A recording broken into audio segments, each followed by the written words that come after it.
Hey guys, Coach Caitlin here. I am going to be doing a short video on nutrition for both the athletes and the coaches at TWR. And I want to start by saying that this will stay pretty vague, and that's for a lot of reasons. First and foremost, in my opinion, nutrition is a lot like politics and religion. Nutrition generally, for most people, feels really personal. If somebody is told they're eating incorrectly, especially if they're not seeking out the advice, it can feel like an attack, which of course it hopefully is never intended to do, and certainly is not meant to do from my perspective. So nutrition can feel really personal, but then also nutrition can be really, not can be, but is very, very subjective. So it's subjective based on the person's individual beliefs, but also based on goals, body type, movement. Sorry, my cat is walking across this table and making it shake all over the place. Okay, so I'm going to stay relatively vague. And so by doing that, I just want to hit on sort of some of the most important nutritional points. And if you're wondering sort of why you might want to take my opinion into consideration, I am a health coach and I'm also a nutritionist. And I've been working with clients on their not only training but on nutrition and health and lifestyle for over 10 years now. So to begin with, I want to say that there's a lot of ways you can look at your nutrition and at your food. So one is from a food quality standpoint. So that would be not so much worrying about how much you're eating or what kinds of foods you're eating, but making sure that the food you're eating is of a high quality. So making sure that you're eating real, whole, nutritious foods, eating foods that come from the earth rather than from a factory. So if you were looking at a food quality lifestyle, paleo is of course the most obvious one here in this CrossFit community. So the paleo diet or lifestyle is a food quality lifestyle. You can also look at it from the viewpoint of macronutrients. And macronutrients are proteins, carbs, and fats. That's all that they are. Macronutrient diets, especially in the CrossFit community, have gotten very, very popular over the past couple of years. But I want to make clear, I'll often hear athletes talking to each other and asking like, oh, do you do macros? I do macros. Do you do macros? And it's like, well, macros can be anything, right? So you can do a macronutrient diet that is high carbs, moderate protein, low fat. You can do keto. Ketosis is a macronutrient diet.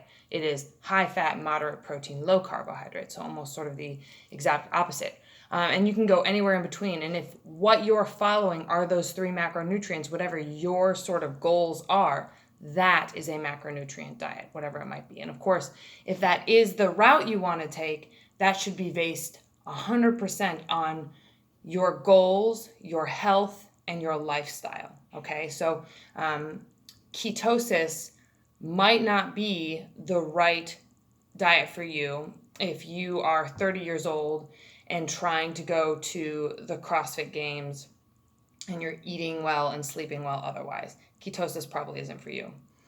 If you are a nurse and you work nights and you are 45 and you have high blood pressure and cancer runs in your family, ketosis is probably a great idea for you. So just to say, whatever macronutrient path you decide to go down, you're going to want to make sure it coincides with your goals for your life and your lifestyle.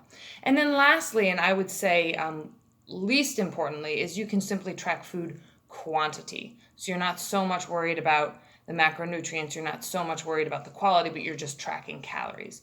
I will say from experience, and all the research points in this direction as well, is this is where you're going to be the least successful. A calorie is not just a calorie. Where that calorie comes from and the macronutrient that makes up that calorie is hugely important. So eating a 1,200 calorie diet that is made up of Twinkies is going to leave you looking and feeling very differently than a 1,200 calorie diet made up of grass-fed beef and sweet potatoes and bananas, okay? So those are sort of the three routes that you might want to take in consideration when you are looking at nutrition. Now, as far as like some tips about like, okay, I get it, there's a lot of variability here, but what are some basics about what I should and should not eat? I would say no matter what you choose, what diet program, lifestyle program, macronutrients, whatever, it is going to be in your best bet to, 3 simple words, write it down, remember it, eat real food. That's it. If you can't picture that food in its natural environment, don't eat it, right? So like a Twix, like what does that look like in nature? Nothing. It doesn't look like anything because it doesn't come from nature, right? Like it comes from a combination of some natural, some chemical ingredients, but like that does not exist in nature.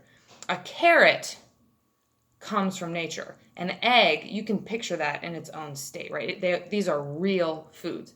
Yellow dye number 5, like I'm not quite sure what that looks like in nature. So keep that in mind. Another easy way to do it is just, in general, things you can buy on the periphery of the grocery store, right? Because that's where they're going to keep your produce, your meats, your eggs, dairy, if you do dairy, that kind of stuff. And then again, more easily, something that comes in a packaging or has advertising on it is probably generically going to be less healthful than something that does not. So like a bunch of broccoli, is going to generally be more helpful than like the kale chips that are like Southwest flavor that come in a bag. Both probably fine for you to eat depending on who you are.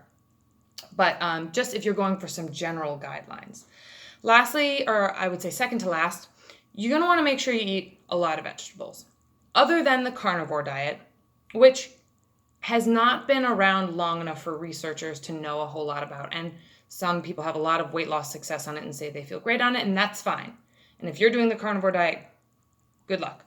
But otherwise, there's really no other eating program in the world that disagrees with the idea that vegetables are good for you. Even in ketosis, if you're doing ketosis correctly, you are intaking a significant amount of vegetables, although those might look different than somebody doing a high carb diet. So every time you're eating, make sure you eat a vegetable. Whether that's breakfast, lunch, dinner, snacking, or if you don't sort of like the concept of meals, like I don't really like the idea of is it a meal or is it a snack? It's just sort of like you're eating or you aren't. But every time you're eating, try to incorporate a vegetable. And then lastly, and this is one that I saved for the end because although I don't think it should, I can understand why vegetarianism, veganism, or eating or being an omnivore can be a touchy subject.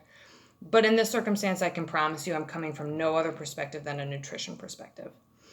So humans are omnivores, and omnivores are designed to eat meats and plants, so animals and plants. And that's sort of as simple as it is. So make sure that you're giving your body both. Give your body plants, give your body animals. The quantities of that will vary, again, based on what you are interested in. But, a koala bear shouldn't eat gazelle, and a lion should not eat eucalyptus leaves. A human should not exclude either of these sorts of food groups. You are a human. Humans are omnivores. Omnivores eat animal products and plant products. So make sure that you're giving yourself a good variety of both. Please reach out to me if you have questions on anything I said, or if you want more detailed, specific information. But again, talking to a broad audience, I sort of have to keep this broad. I hope this has been at least a little bit helpful, or if nothing else, just gets you thinking and having a dialogue a little bit about your nutrition. I hope to see you guys all in the gym really soon. We'll get there. And I hope you guys have a great day.